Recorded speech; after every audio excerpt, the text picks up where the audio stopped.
Não há uma língua portuguesa, há línguas em português. E se tornou uma língua muito diversa. Nossa terra, linda terra, é filha de Portugal. Falamos a mesma língua, mas ela não é falada da mesma maneira. O que faz a memória é a palavra, a conversa familiar. O sítio único momento português é lembrar que existe sua terra natal, né? Eu acho que o mais importante é isso, né? Não esquecer a sua própria língua, né? África, Europa. No fundo, não se está a viajar do ponto de vista geográfico, mas está-se a viajar por pessoas.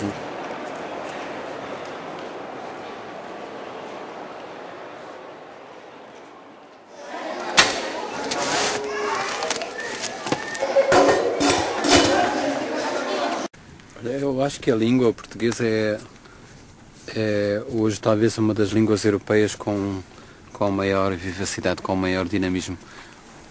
Não por causa de nenhuma essência especial do português, mas por causa de uma razão histórica aconteceu o Brasil, em que, digamos que Portugal deu origem a um filho maior que o próprio pai, não é? A língua passou a ser gerida por outros mecanismos de cultura. Depois aconteceram os países africanos que introduziram na língua portuguesa alguns fatores de mudança, de coloração, que tornam o português hoje realmente uma língua que aceita muito, que é capaz de introduzir tonalidades e variações que enriquecem muito a língua portuguesa, não só do ponto de vista linguístico, mas quanto ela pode traduzir culturas. O que foi notável foi depois num processo histórico que está para além da língua, como é que estas culturas se mestiçaram e a certa altura o português perdeu o dono, quer dizer, ficou sem dono, felizmente, não é? E namorou no chão, e namorou na poeira do Brasil, namorou também aqui na poeira de Moçambique, quer dizer, sujou-se no sentido que o Manuel de Barros dá, sujou-se nesse sentido em que é capaz de casar com o chão.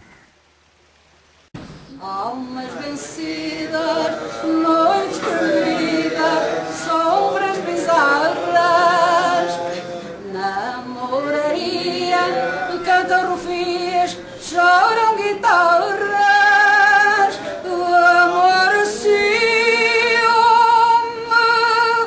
cinzas e lume, hurtado, tudo isto existe, tudo isto é triste, tudo isto é fado, o amor ciúme, cinzas e lume hurtado, tudo isto existe, tudo isto é triste, tudo isto é fado. Nós temos sempre necessidade de pertencer a alguma coisa e parece que a liberdade plena seria de não pertencer a coisa nenhuma, não é? Mas como é que se pode não pertencer à língua que se aprendeu, à língua com que se comunica, à língua e neste caso com que se escreve? Se o leitor de livros, aquele que gosta de ler, não se limitar àquilo que se faz agora, se ele andar para trás, se ele começar do princípio, se ele pôde ler os primitivos e os grandes cronistas e depois os grandes poetas, a língua passa a ser algo mais que o mero instrumento de comunicação. Transforma-se numa mina inesgotável de beleza e de valor. Pensemos que são, no nosso caso, 8 séculos de pessoas a falar português e a escrever português. Muita coisa se perdeu, evidentemente, mas aquilo que ficou, aquilo que sobrou, aquilo que os arquivos e as bibliotecas guardam, dava para passar lá a vida inteira mergulhado na língua portuguesa. Nós, portugueses, gostamos de nos reconhecer nos brasileiros e vice-versa. Quando simpatizamos uns com os outros, e acho que isso é comum. Também não posso dizer que haja uma identificação total, porque são culturas totalmente diversas. E o Brasil é um país multicultural, não é? É enorme, como eu dizia, e penso que há tradições de culturas muito diferentes de norte a sul. Portugal também é assim, mas é um país muito mais pequeno. Mas entre Portugal e o Brasil, embora falando o mesmo idioma, eu acho que isso também é aquilo que nos liga, não é? Falarmos a mesma língua, mas ela não é falada da mesma maneira. E penso que quando estamos nos comunicando sentimos isso, não é? Essa vontade de aproximação e ao mesmo tempo a distância que existe entre as duas maneiras de ser. Portugal foi fundado com um filho revoltado contra a mãe, não é?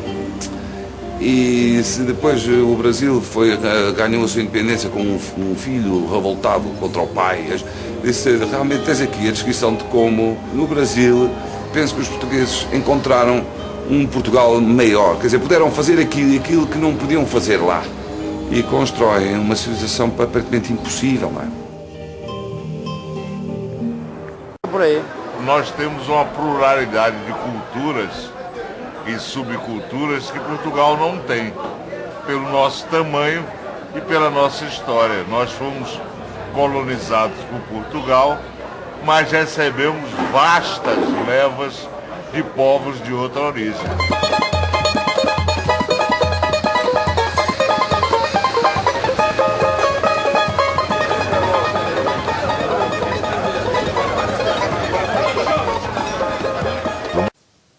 Gostaria de exaltar em bom tupi as belezas do meu país, que seria a língua que nós deveríamos de falar, foi a língua do Brasil, assim como tem as línguas moçambicanas, o crioulo da Guiné, de São Tomé, de Cabo Verde, tem os quimbundos, umbundos e quicongos na Angola.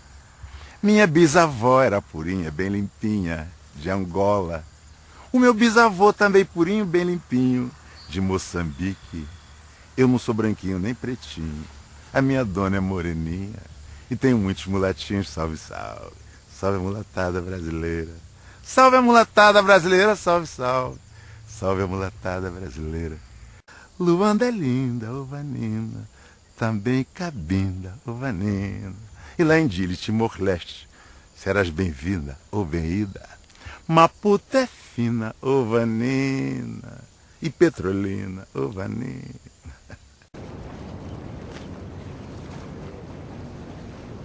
Sucede às vezes, não sei se repetirá isso hoje, que quando o sol se põe, quando o sol desaparece, o vento, que neste caso há um pouco de vento, o vento para.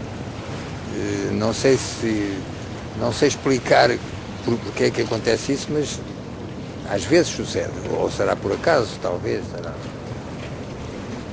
Quase me apetece dizer que não há uma língua portuguesa, há línguas em português. É uma língua que tinha de passar, como inevitavelmente teria de passar, claro, por transformações segundo os lugares onde a falam, as culturas, as influências. Mas isso não tira nada à evidência de que se trata do corpo da língua portuguesa, é um corpo espalhado pelo mundo.